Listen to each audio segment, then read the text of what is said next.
Marie-Anne Charlotte de Corday d'Armont, retenue par l'histoire sous le nom de Charlotte Corday, elle-même toutefois se faisait désigner et signait sa correspondance de son premier prénom Marie, née le 27 juillet 1768 à Saint-Saturnin-des-Ligneries près de Vimoutiers dans le Pays d'Auge, guillotinée le 17 juillet 1793 à Paris, et de par son assassinat de Jean-Paul Marat une figure importante de la Révolution française.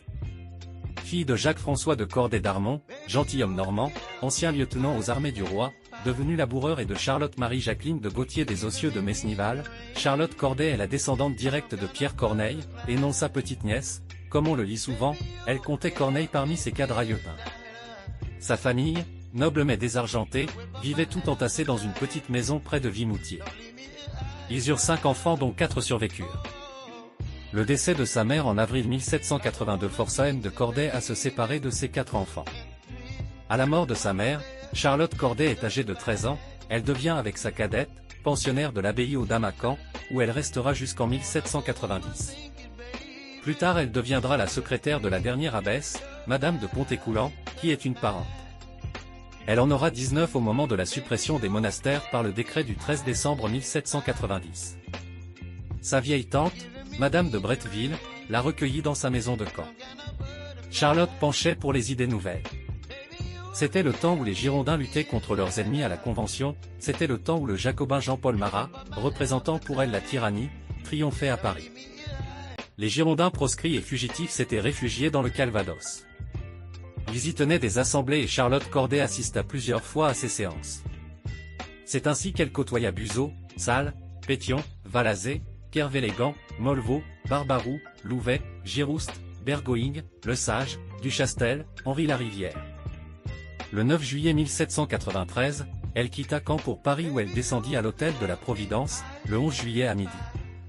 Munie d'une lettre d'introduction de Barbaroux, elle se rendit chez le député Claude Romain-Lose de Perret de qui elle apprit que Marat ne paraissait plus à la Convention. Il fallait donc le trouver chez lui. Elle lui écrivit « J'arrive de Caen, votre amour pour la patrie me fait présumer que vous connaîtrez avec plaisir les malheureux événements de cette partie de la République. Je me présenterai chez vous vers 1h, ayez la bonté de me recevoir et de m'accorder un moment d'entretien. Je vous mettrai dans le cas de rendre un grand service à la France. » N'ayant pu être introduite auprès de Marat, elle lui fit parvenir un second billet. « Je vous ai écrit ce matin, Marat, avez-vous reçu ma lettre?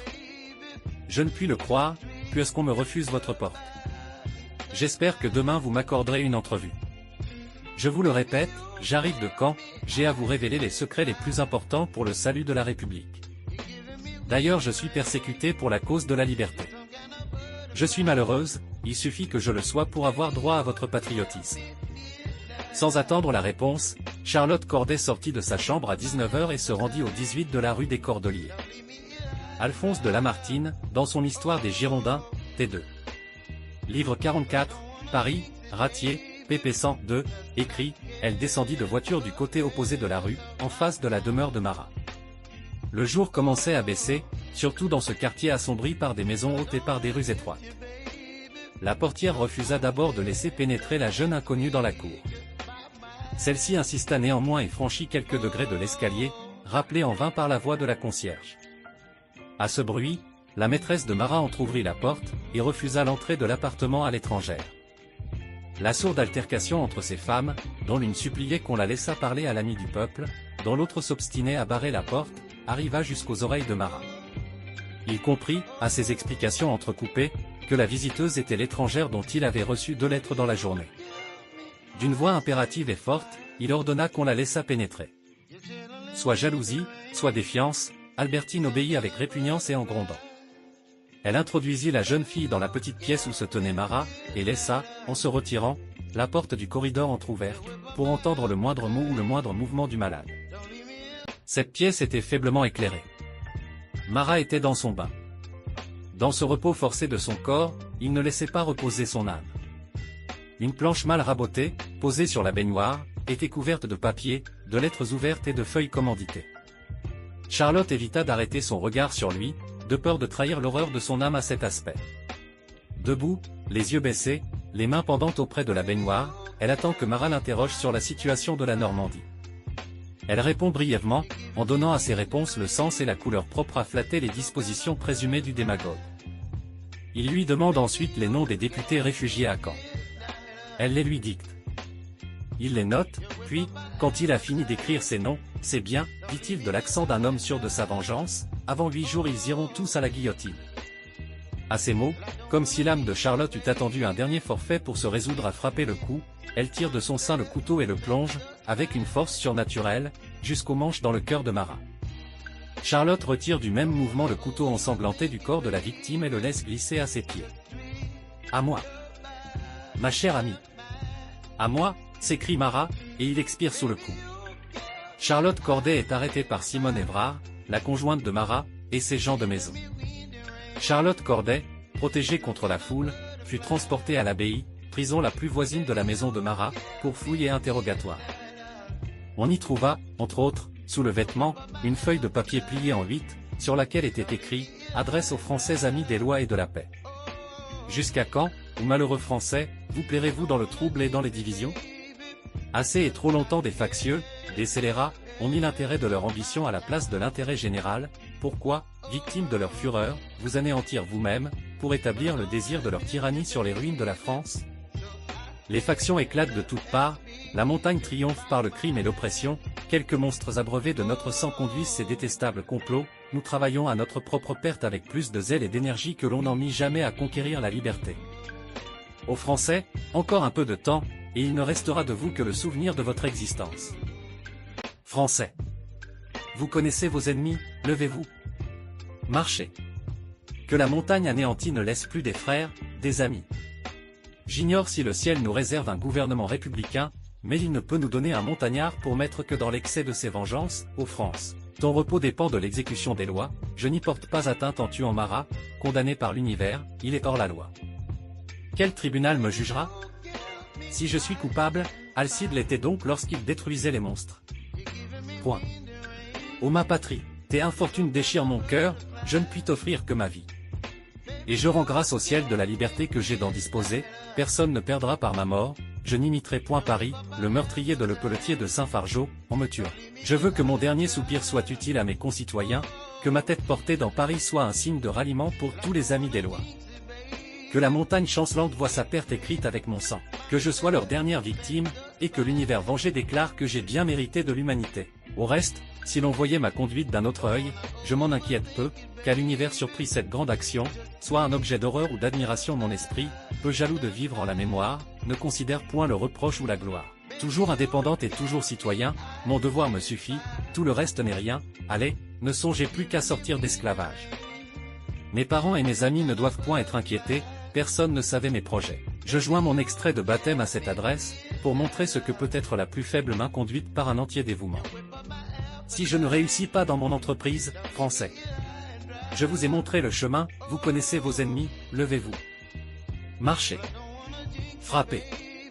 On la transféra à la conciergerie, le 16 et le lendemain, à 8 h du matin, les gendarmes vinrent la prendre pour la conduire au tribunal révolutionnaire. Montané présidait, assisté des juges Foucault, Roussillon et Ardouin. Fouquier-Tinville occupait sa place d'accusateur public. Au banc du jury siégeaient Jourdeuil, Fallot, Ganet, Leroy, Brochet, Chrétien, Godin, Roumain, Brichet, Sion, Fualdès et Duplain. L'avocat choisi par l'accusé, Doulcet de Pontécoulant, n'ayant pas répondu à l'invitation qu'on lui avait adressée, il semblerait d'ailleurs que Fouquier-Tinville ait tout fait pour que l'invitation arrive trop tard, le président nomma d'office Chauveau-Lagarde, présent à l'audience, défenseur de Charlotte Corday. Après la lecture de l'acte d'accusation, l'audition des témoins, la lecture de la lettre qu'elle écrivit à son père, le 16 juillet où elle justifie son acte, « Pardonnez-moi, mon cher papa, d'avoir disposé de mon existence sans votre permission. J'ai vengé bien d'innocentes victimes, j'ai prévenu bien d'autres désastres. Le peuple, un jour désabusé, se réjouira d'être délivré d'un tyran. Si j'ai cherché à vous persuader que je passais en Angleterre, c'est que j'espérais garder l'incognito, mais j'en ai reconnu l'impossibilité.